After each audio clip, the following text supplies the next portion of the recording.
capítulo 9 dice que Pablo estaba orando para que esa iglesia, ese pueblo fuera lleno del conocimiento de la voluntad de Dios.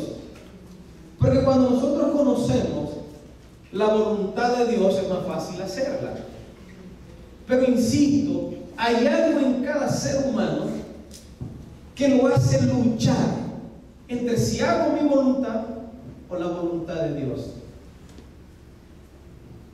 Hacer la voluntad de Dios, te repito, muchas veces te va a incomodar, te va a hacer sentir como que pena por el que dirán. Llega un momento donde ya no es pena, y aquí yo sé que la mayoría no es eso lo que siente. De pronto siente temor de que no va a haber respaldo.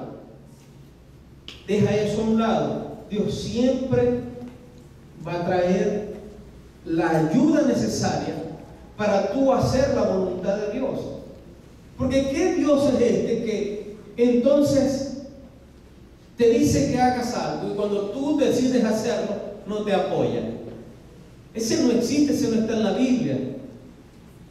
El que está en la Biblia dice que yo prometo estar contigo todos los días de tu vida.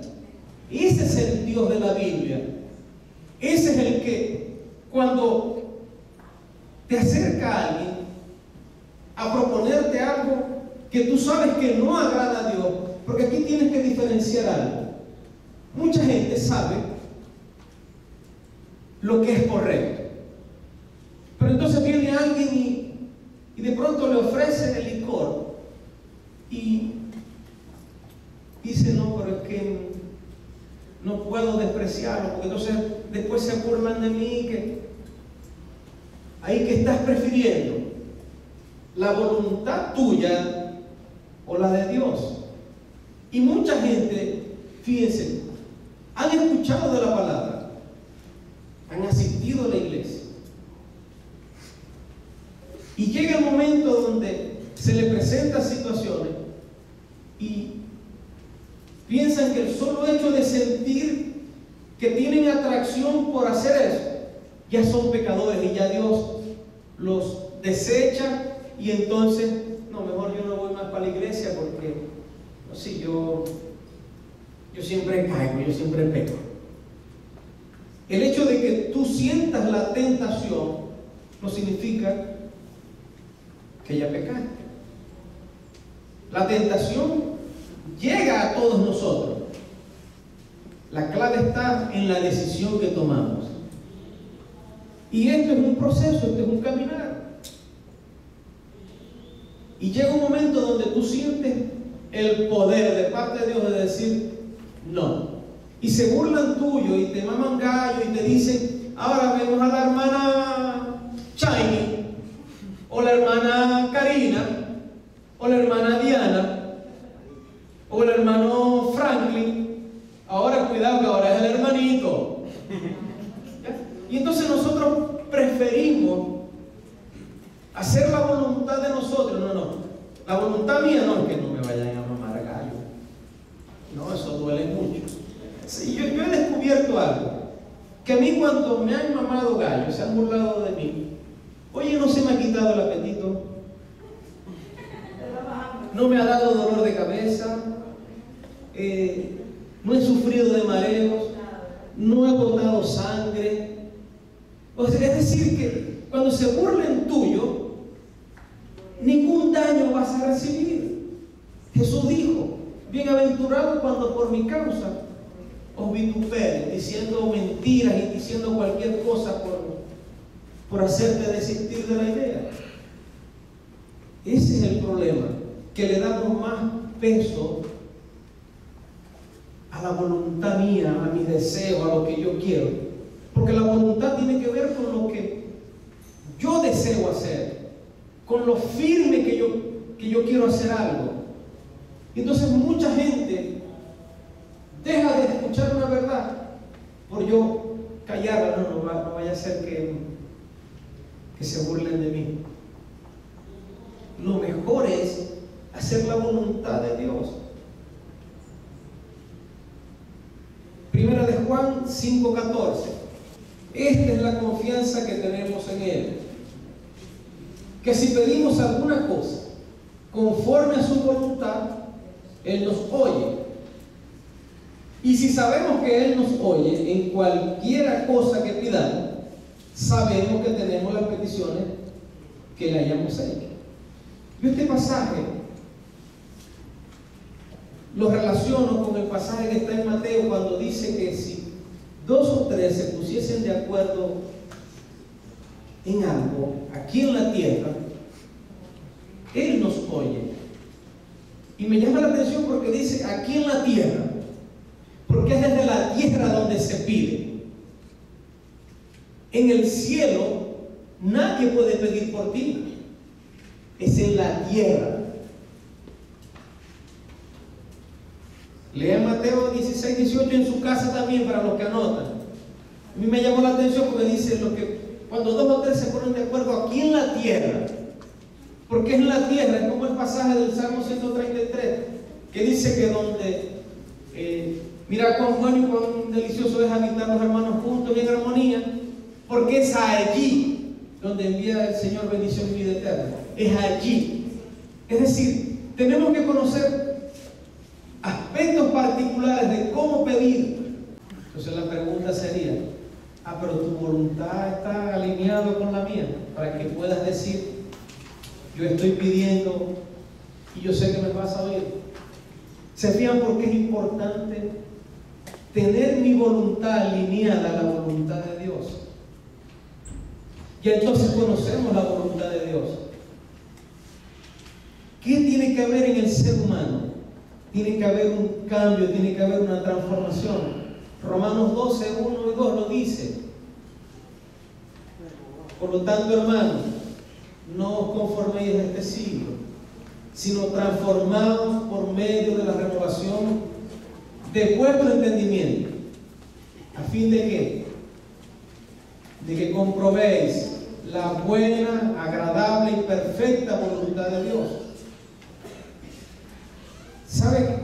Estos días escuchaba a un joven decir, estaba esperando allí para que me vinieran a buscar, y había un muchacho allí parado al lado mío y tenía una argolla de este color, unos tatuajes, y bueno, me decidí a hablarle, pues, me dijo el muchacho, y hablando, y le hablé de Cristo, y el muchacho fue receptivo. Es decir, él se dio cuenta que perro que ladra no muere, porque uno al verse a un joven con esta característica, oye, te da hasta temor hablar con él, hacerte amigo de él. Y después el joven me dice, hasta me siento bien, porque es que cuando tú haces la voluntad de Dios, la voluntad de Dios es agradable.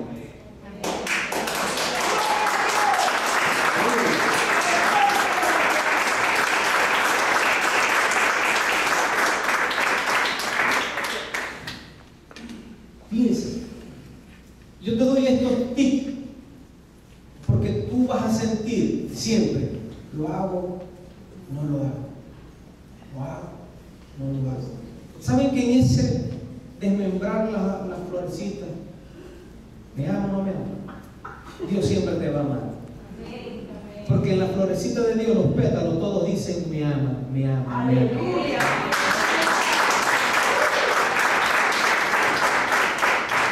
Entonces, como los ama y estás haciendo su voluntad, ¿qué crees que va a pasar?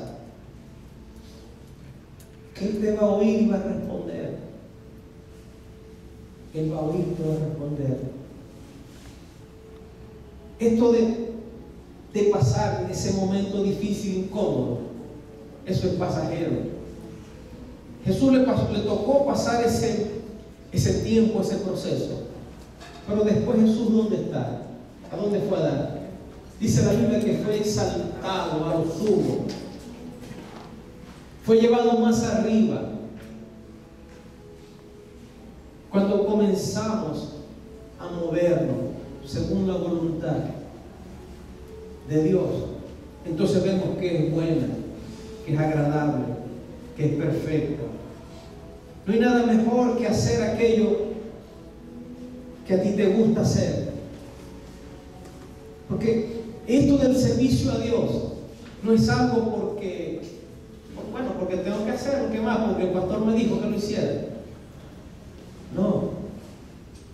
Quizás al momento tú te sientas inexperto, tú sientas que no tienes la capacidad, pero déjame asegurarte que cuando tú haces la perfecta voluntad de Dios,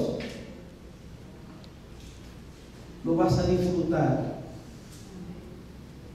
Yo disfruto pararme aquí y predicar, y a veces pienso que no lo voy a hacer bien, y Dios vive dándome cocorrón. Pero ya va, eso es lo que yo quiero que haga, porque uno le pone mucho razonamiento humano a esto. Es como cuando tú vas a dar una clase. Oye, ¿me entenderán los alumnos? ¿Saldrán aprobados o aplazados? ¿Me entenderán? Oye, si estudiaste, hiciste una buena exposición, pues claro que la van a entender.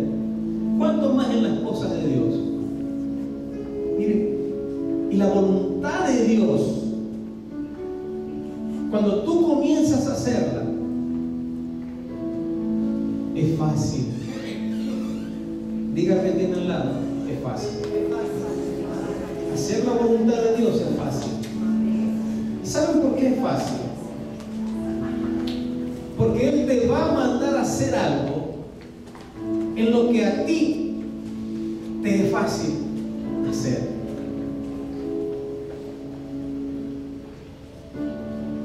Pareciera que hacer la voluntad de Dios es difícil. Pues déjame decirte que no. Es fácil. Porque tú vas a hacer la voluntad de Dios en aquello que a ti se te hace fácil hacer.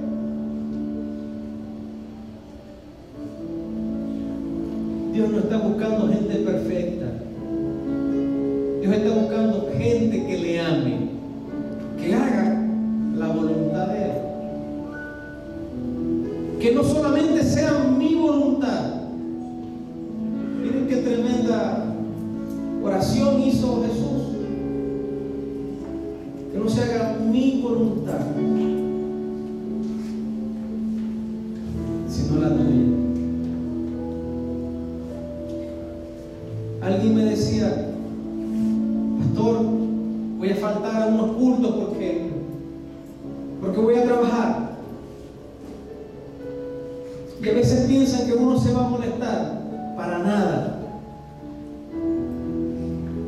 Si tú te mantienes en línea en la perfecta voluntad de Dios, buscando de Él, para que cada vez sea menos yo y más Él. Tú pasas el tiempo donde vas a tener que, bien sea porque vas a viajar, porque si vas a viajar y te vas a preparar es porque Dios te está preparando para hacer la voluntad de Él.